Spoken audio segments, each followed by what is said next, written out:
యేసుక్రీస్తు ప్రత్యేకమైనటువంటి సేవకుడుగా ఈ లోకానికి పంపింపబడ్డాడు. ప్రత్యేకమైనటువంటి సేవకుడు అనే మాట మనం జ్ఞాపకం చేసుకుంటే, ఈయన ఒక మెస్సయ్యగా యేసుక్రీస్తుగా ఈ లోకానికి వచ్చాడు. ఇదిగో నేను ఆదుకొను నా సేవకుడు. ప్రియమైనటువంటి దేవుని బిడ్డలారా, యెహోవా దేవుడు తన కుమారుడిని ఈ లోకానికి ఒక ప్రత్యేకమైన సేవకుడిగా పంపించాడు. కుమారుడిని ఈ లోకానికి ఒక సేవకుడిగా పంపించాడు కనుక ఆ సేవకుని ఆదుకునే బాధ్యత ఎవరు వహించాడు?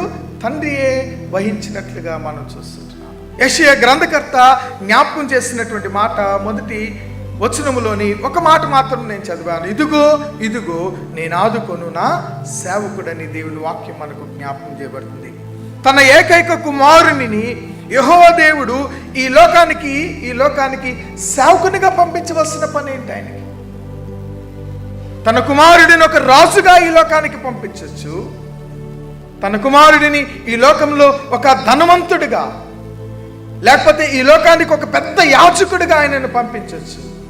కానీ కుమారుడిని ఈ లోకానికి ఆయన పంపించినటువంటి విధానము ప్రత్యేక సేవకునిగా ఈ లోకానికి తన కుమారుడిని పంపించినట్లు సందేశము మనకు జ్ఞాపకం చేస్తున్నటువంటి సత్యమైనది.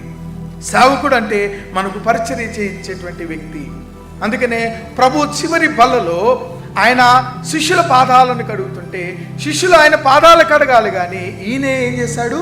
శిష్యుల పాదాలను కడగటం ప్రారంభించాడు.